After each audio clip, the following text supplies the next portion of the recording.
नमस्कार, आप देख रहे हैं न्यूज़ वन इंडिया और मैं हूं आपके साथ आयुषी ओझा। खबरों की शुरुआत करते हैं। आखिरी बजट में बड़ा तोहफा दे सकती है योगी सरकार। प्रदेश वासियों को मिल सकती है मुफ्त में कोरोना वैक्सीन की सौगात। बता दें कि 22 फरवरी को पेश होने वाले बजट में योगी सरकार इस चीज का ऐलान कर सकती है।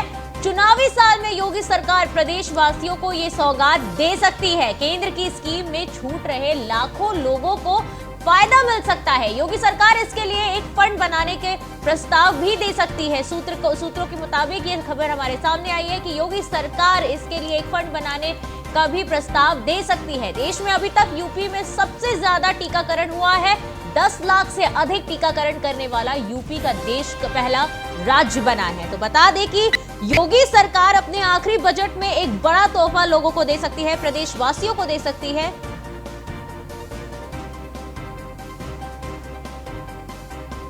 राहुल श्रीवास्तव विशेष संवाददाता हमारे साथ इस समय जुड़ चुके हैं। राहुल, आखिरी बजट में योगी सरकार की तरफ से ये तोहफा लोगों को दिया जा सकता है और कहा जा रहा है कि इसका ऐलान 22 फरवरी को बजट के दौरान योगी सरकार कर सकती है। बिल्कुल, निश्चित तौर पर जिस तरह से कोविड वैक्सीनेशन चल रहा है पूरे देश में, उत्तर प्रदेश में देश का पहला ऐसा राज्य बन गया जहां 10 लाख से ज्यादा कोविड वैक्सीनेशन हो गया है। 22 तारीख को सरकार जब बजट पेश करेगी तो माना जा रहा है कि उत्तर प्रदेश के लोगों को मुफ्त वैक्सीन की सौगात दी जा सकती है। इसके पहले जब बिहार में इलेक्शन हुआ था वहां पर भी भाजपा ने मुफ्त वैक्सीन देने की बात कही थी और जिस तरह से वहां पर बीजेपी की सीटें आई थी उससे बीजेपी उत्साहित और माना जा रहा है कि जो उत्तर प्रदेश एक बड़ा राज्य है और यहाँ पर भी अगले साल विधानसभा चुनाव होने हैं, तो ऐसे में जो 22 तारीख को बजट पेश होगा इसके लिए मुफ्त वैक्सीन की सौगात योगी आदित्यनाथ की सरकार दे सकती है। इसके लिए एक अलग फंड बनाने का भी प्रस्ताव सरकार की तरफ से रखा जा सकता है। तो कहीं ना कहीं जो उत्तर प्रदेश के लोग हैं उनको मुफ्त वैक्सीन देने के लिए सरकार ऐलान कर सकती है जब 22 फरवरी को बजट पेश करेगी सदन में। जी राहुल, ये जो वैक्सीनेशन है बोला जा रहा है कि लोगों को फ्री में दिया जाएगा, तो जो सरकार ऐलान कर सकती है तो विधानसभा चुनाव को देखते हुए ये क्या ऐलान किया जाएगा? क्या इससे बीजेपी को काफी फायदा होने की उम्मीद जताई जा रही है? निश्चित तौर पर बिहार में जिस तरह से भारतीय जनता पार्टी ने मुफ्त वैक्सीन का ऐलान किया था, जिस तरह से बिहार में जनता का उसको समर्थन मिला था, बीजेपी उसी से उत्साहित है। पश्चिम बंगाल में भी जिस तरह चुनाव हो रहा है वहां भी बीजेपी ने कहा है कि अगर सरकार सत्ता में आती है, उनकी पार्टी सत्ता में आती तो वहां भी लोगों को मुफ्त वैक्सीन की सौगात दी जाएगी। और उत्तर प्रदेश जो कि एक बड़ा राज्य है, कहा जाता है कि अगर दिल्ली का रास्ता आपको तय करना है तो उत्तर प्रदेश में जीत हासिल करनी होगी। और शायद यही वजह है कि जब अगले साल 2022 में उत्तर प्रदेश में विधानसभा चुनाव होगा उसके पहले सरकार जो अपना अंतिम पूर्ण बजट पेश कर रही है, तो ऐसे में उत्तर प्रदेश लोगों को एक बड़ी सौगात दे सकती है कि उनको मुफ्त वैक्सीन लगाने का ऐलान कर सकती है 22 फरवरी को। जी राहुल, चुनावी साल में योगी सरकार प्रदेशवासियों को ये सौगात दे सकती है और इसके तहत कहा जा रहा है सूत्रों के मुताबिक कि फंड बनाने का प्रस्ताव दे सकती है। बिल्कुल, जो 22 तारीख को वित्त मंत्री सुरेश खन्ना सदन में बजट पेश करेंगे तो इसको लेकर एक अलग फंड, क्योंकि सरकार पर एक बड़ा बोझ पड़ेगा जब लोगों को मुफ्त वैक्सीन दी जाएगी, तो ऐसे में सरकार एक अलग फंड बनाने का भी प्रस्ताव रखेगी, उस पर सरकार की मुहर लगेगी और तमाम प्रयास लगाए जा रहे हैं कि इस फंड के माध्यम से जो भी धनराशि इकट्ठा होगी उस धनराशि का उपयोग लोगों को मुफ्त वैक्सीन देने के लिए किया जाएगा। तो कहीं ना कहीं सरकार पूरी तरह से प्रयास कर रही है। सरकार पूरी तरह से अपना जो खजाना है वो खोल देगी। चुनावी का अंतिम वर्ष अंतिम बजट पेश कर रही है, तमाम योजनाओं को करेगी। उसी में है कि मुफ्त वैक्सीन देने की ऐलान योगी आदित्यनाथ की सरकार सदन में कर सकती है। जी राहुल, ये जो टीकाकरण होने जा रहा है तो उसमें 10 लाख से अधिक लोगों को अभी तक टीका लग चुका है और इसके कारण यूपी जो है देश का पहला ऐसा राज्य बना है जहां पर 10 लाख से ज्यादा टीकाकरण लग चुके हैं। और अब ये कहा जा रहा है कि अब जो लोग हैं उन्हें मुफ्त में जो है मिल सकती है वैक्सीन। तो क्या जो वैक्सीन दी जाएगी उसके लिए कोई गाइडलाइन जारी की जाएगी? उसके तहत क्या किसी जो एज लिमिट है उसे रखा जाएगा या किसी भी इंसान को रैंडमली यहाँ पर वैक्सीन दी जाएगी? देखिए, ये जब ये इसका ऐलान अगर सरकार करती है तो उसके बाद इसको लेकर एक गाइडलाइन जारी होगी कि आखिर सरकार किस वर्ग के और किस तबके के लोगों को मुफ्त वैक्सीन देगी। क्या सभी के लिए ये वैक्सीन मुफ्त होगी या एक कमजोर वर्ग जो गरीब तबका है उसके लिए होगी। ये तमाम चीजें गाइडलाइन जब सरकार इस प्रस्ताव का ऐलान करेगी उसके बाद जो गाइडलाइन जारी होगी उसके में ये ऐलान किया जा सकता है, क्योंकि उत्तर प्रदेश एक बड़ा राज्य है, 23 करोड़ से ज्यादा उत्तर प्रदेश की आबादी है। 10 लाख अभी तक टीकाकरण हो चुका है। देश का पहला ऐसा राज्य उत्तर प्रदेश बना है जहां पर सबसे ज्यादा टीकाकरण हुआ है। खुद पीएम योगी आदित्यनाथ कोरोना की लड़ाई में सबसे आगे खड़े होकर इस लड़ाई में लड़े, और शायद यही वजह है कि उत्तर प्रदेश में जो रिकवरी रेट है वो है। ऐसे में अब जब कोरोना वैक्सीन शुरू हुई है, टीकाकरण शुरू हुआ है, तो मुफ्त ऐलान जो है देने का वो ऐलान करेगा। उसके बाद एक गाइडलाइन जारी होगी, क्या ये सभी के लिए मुफ्त होगी या किसी खास तबके के लिए जो अफोर्ड नहीं कर सकते उनके लिए ये मुफ्त वैक्सीन की सुविधा सरकार देगी। जी राहुल, बहुत बहुत शुक्रिया हमारे साथ जुड़ने के लिए और तमाम जानकारी देने के लिए। तो आज प्रयागराज संघ प्रमुख मोहन भागवत आएंगे। 2 दिवसीय दौरे पर कई कार्यक्रमों में शिरकत करेंगे। माघ मेले में गंगा आरती और पूजा भी अर्चना भी करेंगे। आरएसएस के चीफ संगम की रेती का आभार जताने के लिए वो जाएंगे। रामलला के भव्य मंदिर निर्माण की शुरुआत का आभार भी जताएंगे। राष्ट्रीय कार्य समिति की बैठक में कार्यकर्ताओं को संबोधित भी करेंगे। दोपहर 3 बजे बमरौली एयरपोर्ट से उतरकर झूसी पहुंचेंगे। शाम 7 बजे संगम तट पर गंगा पूजन के कार्यक्रम में शामिल होंगे। तो बता दें कि आज मोहन भागवत प्रयागराज जाएंगे, जहां पर वो 2 दिवसीय दौरे पर कई कार्यक्रमों में वे शिरकत करेंगे। माघ मेले में गंगा आरती और पूजा अर्चना भी करेंगे आरएसएस चीफ मोहन भागवत। उसके बाद संगम की रेती का आभार जताने के लिए वो जाएंगे प्रयागराज। यहाँ पर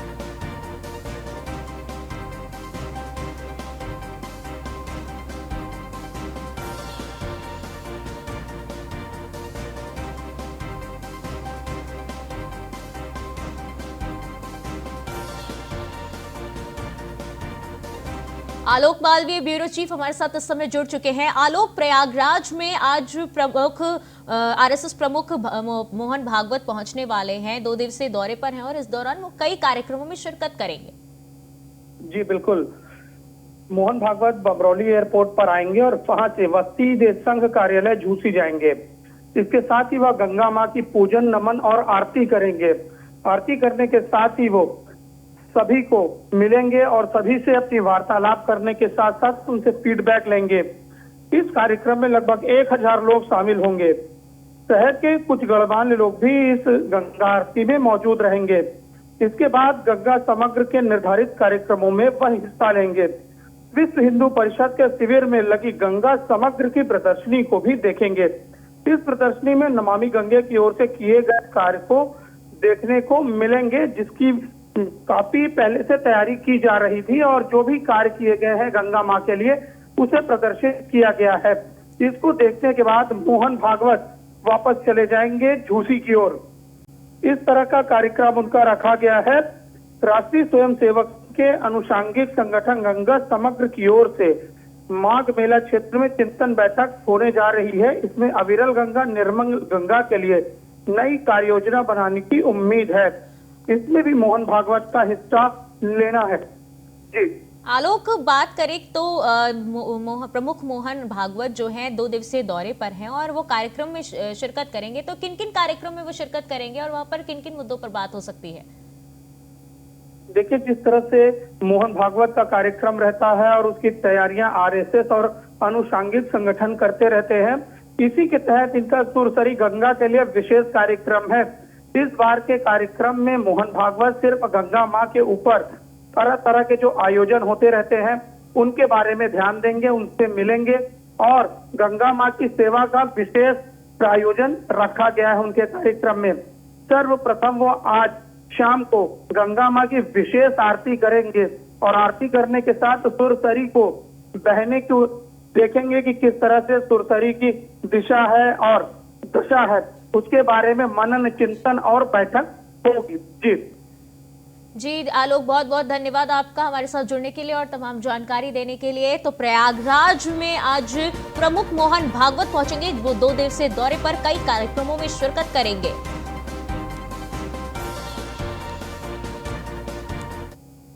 तो अगली खबर लखनऊ से है। भ्रष्टाचार पर सीएम योगी का हंटर चला है। मंडी परिषद एक संयुक्त और 2 उपनिदेशक निलंबित किए गए हैं। निर्माण कार्यों में अनियमितता और भ्रष्टाचार की शिकायत पर निलंबन हुआ है।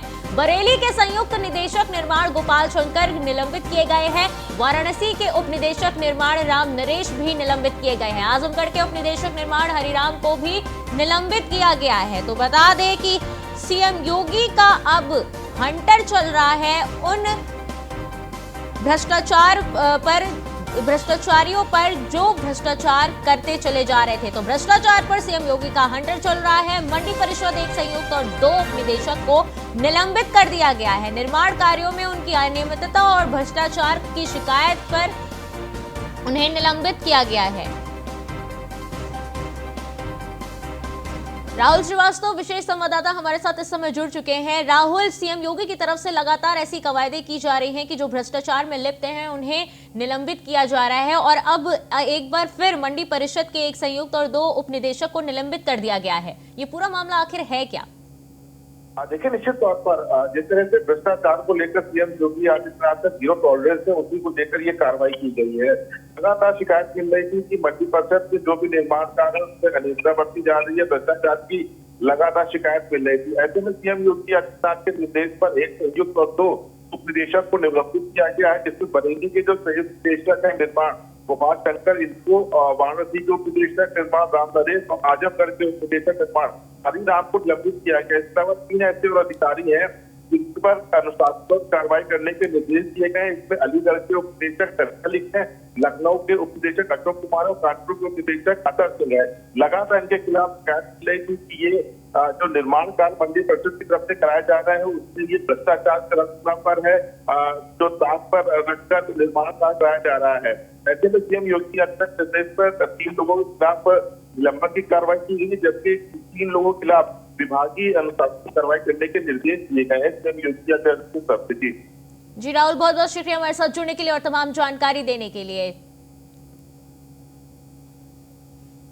खबर है वाराणसी से, जहां पर यूपी एसटीएफ ने पीएफआई के कमांडर को दबोच लिया है। हमले की साजिश रचने के में गिरफ्तार किए गए हैं आतंकियों से यूपी एसटीएफ की पूछताछ में बड़ा खुलासा हुआ है। वाराणसी में बड़े धार्मिक स्थलों को बनाया गया था निशाना, जिसको लेकर यूपी एसटीएफ की पूछताछ में खुलासे के बाद वाराणसी में हाई अलर्ट जारी कर दिया गया है। काशी विश्वनाथ मंदिर, संकट मोचन मंदिर में हाई अलर्ट जारी है। कैंट रेलवे स्टेशन, बस अड्डों पर, प्रमुख गंगा घाटों पर भी अलर्ट जारी है। पुलिस को अतिरिक्त सतर्कता बरतने के निर्देश दिए गए हैं। तो बता दें कि यूपी एसटीएफ ने पीएफआई के कमांडर को दबोच लिया है, जिसके बाद पूछताछ में बड़ा खुलासा हुआ है, जिसमें उन्हें पता चला है कि वाराणसी में बड़े धार्मिक स्थलों को निशाना बनाया गया था, जहां पर धमाकों की उम्मीद बताई जा रही है। यूपी एसटीएफ की पूछताछ में खुलासे के बाद वाराणसी में हाई अलर्ट जारी कर दिया गया है। काशी विश्वनाथ मंदिर, संकट मोचन मंदिर और में हाई अलर्ट जारी कर दिया गया है। साथ ही कैंट रेलवे स्टेशन, बस अड्डों और प्रमुख गंगा घाटों पर भी अलर्ट जारी कर दिया है। पुलिस को अतिरिक्त सतर्कता बरतने के निर्देश भी दिए गए हैं। यूपी एसटीएफ को एक बड़ी सफलता हाथ लगी है, जिसके तहत उसने पीएफआई के कमांडर को दबोच लिया है। बता दें कि कमांडर जो है वाराणसी में बड़े धार्मिक स्थलों को निशाना बना रहे थे, जहां पर आतंकी हमले की गुंजाइश की जा रही थी, लेकिन यूपी एसटीएफ ने उन्हें धर दबोचा है और एसटीएफ लगातार पूछताछ कर रही है, जिसमें यह खुलासा हुआ है। और उसके बाद खुलासे के बाद वाराणसी में हाई अलर्ट जारी कर दिया गया है। हाई अलर्ट काशी विश्वनाथ मंदिर में, संकट मोचन मंदिर में, कैंट रेलवे स्टेशन, बस अड्डों और प्रमुख गंगा घाटों पर किया गया है।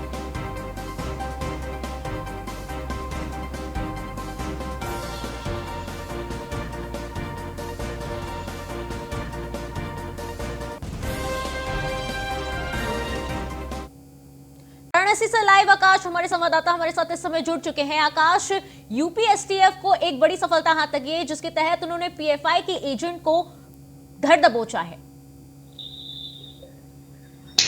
जी बिल्कुल, आपको बता दें कि ये 2 एसटीएफ दो कमांडर को गिरफ्तार किया गया है। इनके तार बड़ी लंबे जुड़े हैं। आपको बता दें लगभग साल ये लोग अपने पैमाइश कर रहे थे, या कहा जा सकता था कि ये ब्लास्ट की बड़ी साजिश रची जा रही थी।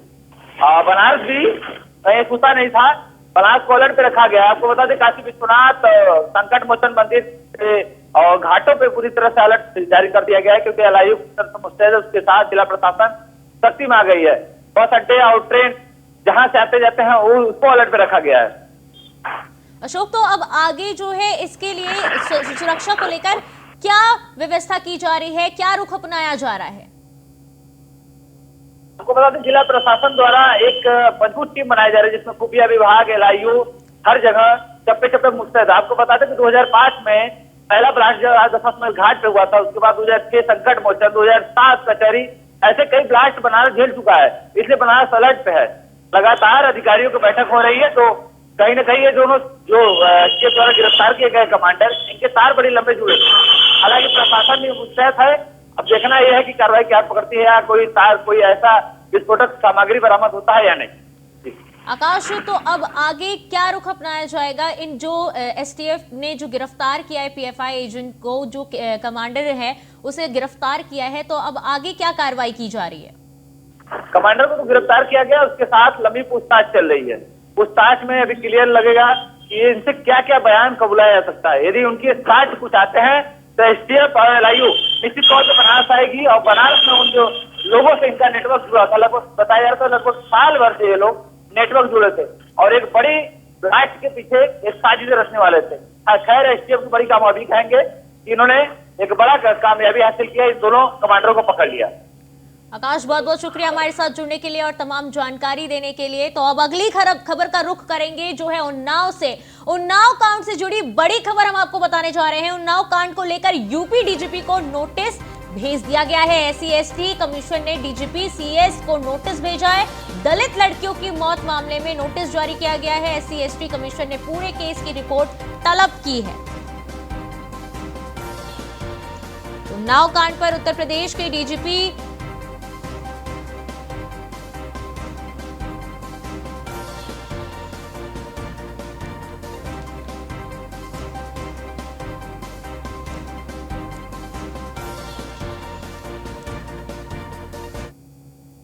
अगली खबर का रुख करते हैं जो है लखनऊ से। ट्रैफिक पुलिस का नया कारनामा हमारे सामने आया है। ड्यूटी के दौरान ताश खेलते नजर आया है हेड कांस्टेबल। पुलिस चौकी के अंदर ताश खेल रहा था हेड कांस्टेबल और सड़क पर जाम लगा हुआ था। इंजीनियरिंग कॉलेज चौराहे पर स्थित ट्रैफिक पुलिस बूथ का मामला बताया जा रहा है। तो बता दें आपको कि ट्रैफिक पुलिस का एक नया कारनामा सामने आया है, जहां पर सड़कों पर लंबा जाम लगा हुआ था, उसके बावजूद पुलिस चौकी के अंदर बैठकर हेड कांस्टेबल ताश खेलता नजर आया है। ड्यूटी के दौरान ताश खेलता नजर आया था हेड कांस्टेबल।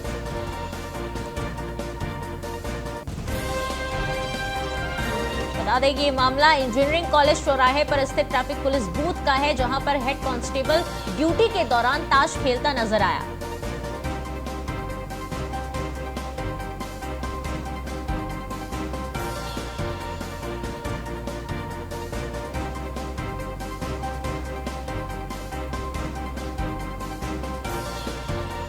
तस्वीरों में आप साफ तौर पर देख सकते हैं कि कैसे हेड कांस्टेबल बूथ के अंदर बैठकर ताश खेलता नजर आ रहा है। बाहर ड्यूटी के दौरान वह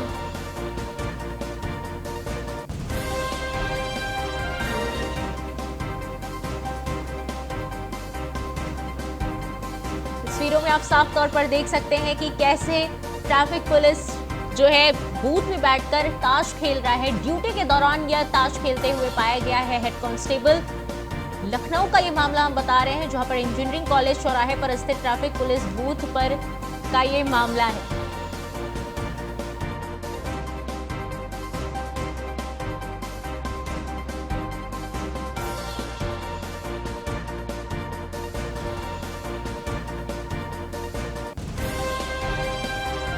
सड़क पर लंबा जाम लगा था। फिलहाल इस बुलेटिन में इतना ही। देखते रहिए न्यूज़ 1 इंडिया। नमस्कार।